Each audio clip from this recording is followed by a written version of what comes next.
queridos do sétimo ano, tudo bem com vocês? Sou a professora Ana de História.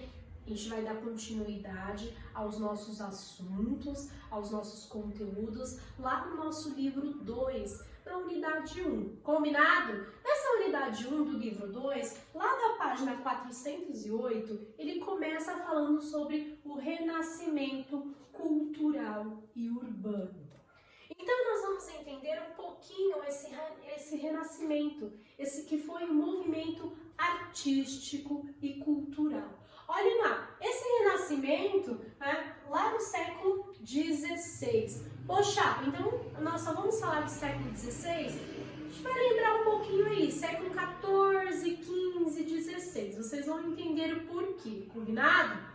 Além de ter iniciado aí no século XVI e ser um movimento artístico e cultural, ele tem um dos berços aí, o local onde ele nasceu, na Itália. Mas ele só ficou lá na Itália? Não, né? Ele conseguiu aí apanhar quase toda a Europa, a passar por toda a Europa. Então o Renascimento, ele faz parte aí do movimento europeu.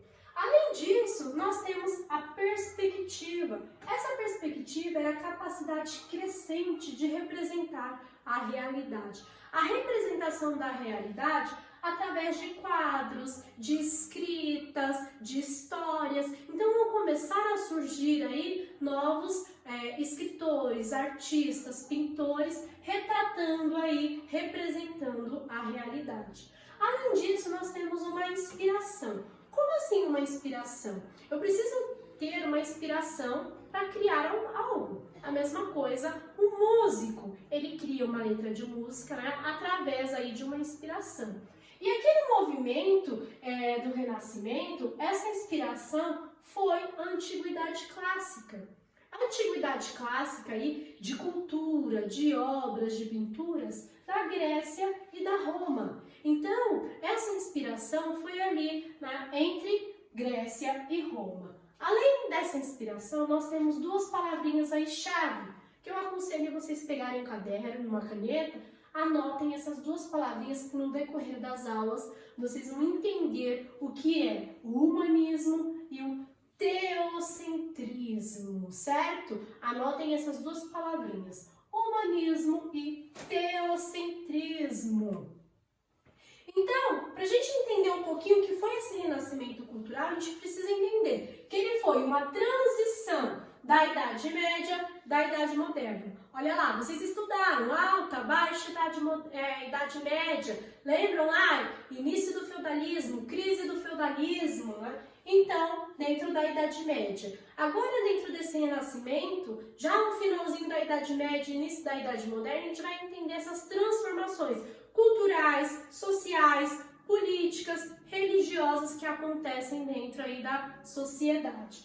Além disso, nós temos o movimento da renovação do pensar das pessoas, do pensamento, a renovação aí do pensamento. Por que a renovação do pensamento, professora? Lembram lá na Idade Média, quando a gente falava que as pessoas eram muito ali centradas religiosamente por uma ideologia, religiosa? Então aqui as pessoas vão começar a ter essa renovação no pensar, vão surgir ideias diferentes. Além disso, vão surgir aí inovações dentro da cultura, da arte, da pintura, da escultura em geral. Então, aqueles pintores vão começar a surgir, pintores famosos, pintores diferentes, que nós vamos descobrir aí com o tempo quem vai surgindo durante esse período, certo?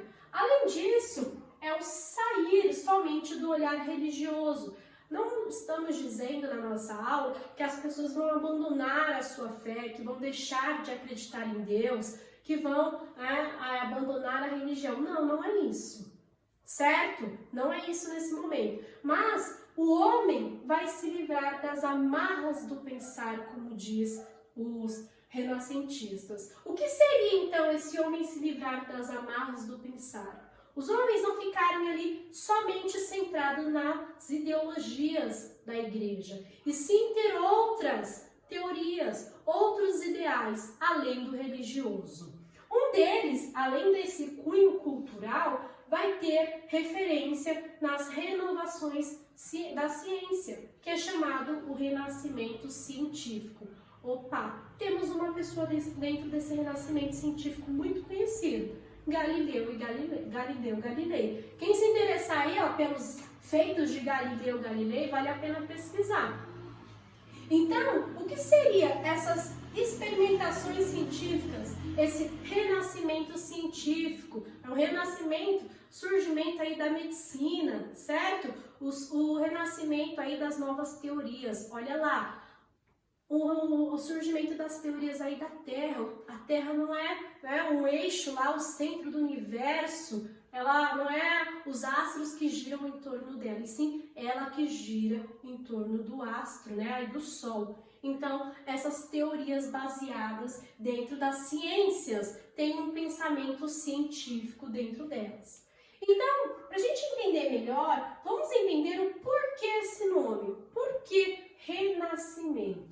Olha lá, é o resgate das culturas grecos-romanas. Mas por que eles queriam resgatar e valorizar novamente a cultura greco-romana? Porque eles estavam saindo, deixaram para trás a Idade Média, que era considerado, é um termo preconceituoso, mas que muito deles considerava a Idade das Trevas, a Idade do Atraso, né? Um certo aí preconceito por conta das pessoas. Por que esse certo preconceito? Lembra lá quando a gente estudou Idade Média? Peste negra, crise do feudalismo. Então tem essas reviravoltas aí dentro da Idade Média. Mas a gente só não pode pensar nos pontos negativos. Houveram pontos positivos na Idade Média. Um deles aí são a criação das primeiras universidades. Então, é preconceituoso falar Idade das Trevas, Idade do Atraso, Idade Escura? Sim, porque houveram aí coisas boas também dentro dessa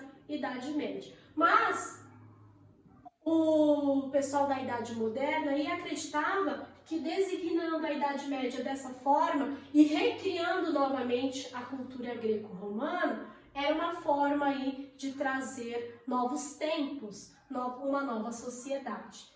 E além de todas essas reviravoltas, tivemos a contribuição da imprensa.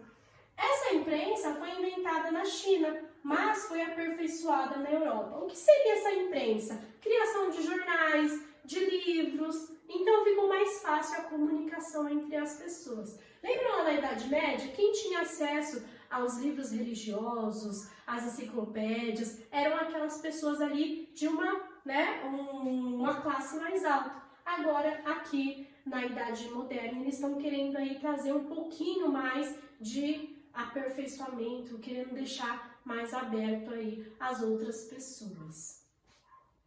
Olha lá.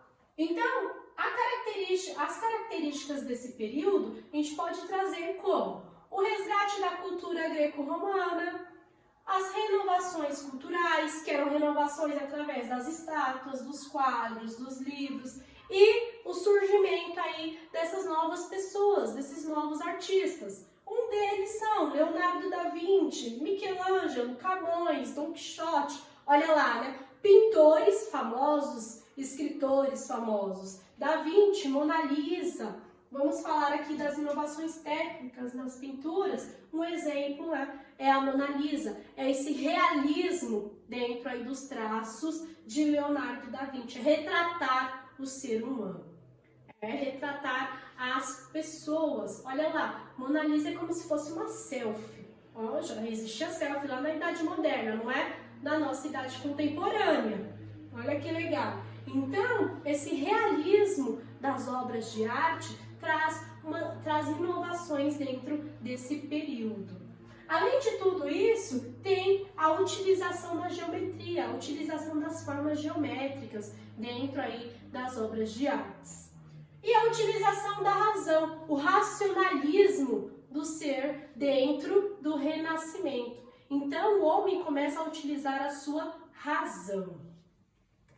Olha lá, aquelas duas palavrinhas que nós havíamos falado lá no início, teocentrismo e antropocentrismo.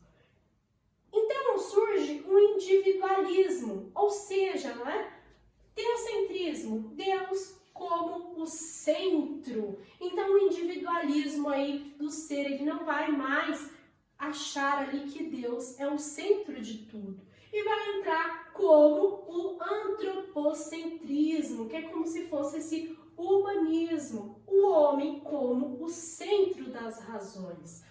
E sim, uma vida terrestre. As pessoas vão começar ali a ver o homem como o centro dos seus atos, da sua razão. Então, é deixado, né, o teocentrismo lá de lado e começa aí a dar mais ênfase ao antropocentrismo, ao homem como centro dos seus atos, das suas razões.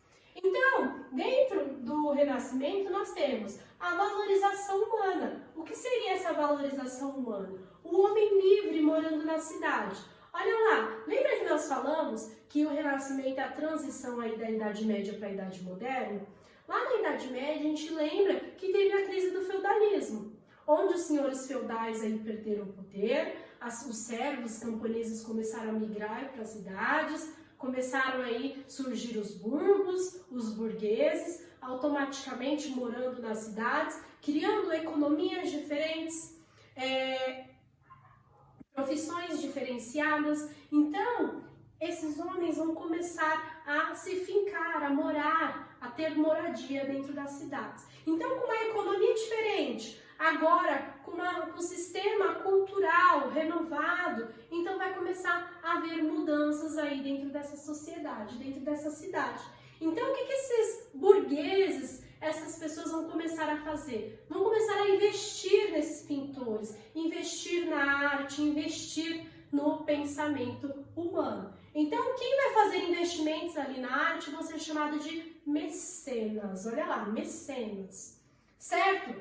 Então, dentro disso, esse renascimento a gente pode considerar que foi um processo de mudanças da humanidade, onde ocorreram aí mudanças tanto culturais, sociais, políticas ou religiosas dentro da sociedade. Olha lá, aqui nós temos um quadro da Mona Lisa, feito por Leonardo da Vinci. Olha lá o realismo, tá, do ser humano, totalmente diferente do que era retratado lá na Idade Média. Temos também Madonna Sistina, de Rafael, olha lá, retratando o realismo novamente do ser humano. Gente, se vocês quiserem dar uma olhadinha, uma melhor qualidade, lá na página de vocês, na 421 do livro, começa a ter algumas imagens, vale a pena dar uma olhadinha lá, hein? E aqui temos a criação de Adão, de Michelangelo, olha lá. Vão dando uma olhadinha nas imagens aí do livro de vocês, que na próxima aula nós vamos fazer uma análise mais aprofundada dessas imagens, certo? Pessoal, a nossa aula de hoje foi para a gente entender aí o que é o Renascimento, o que ele vai fazer, trazer essas mudanças sociais para a sociedade, combinado? Nas próximas aulas, a gente vai tentando aí tirar as dúvidas, aperfeiçoar, a gente vai entendendo um pouquinho mais o que foi esse movimento. Um beijo, até a próxima aula. Tchau, tchau!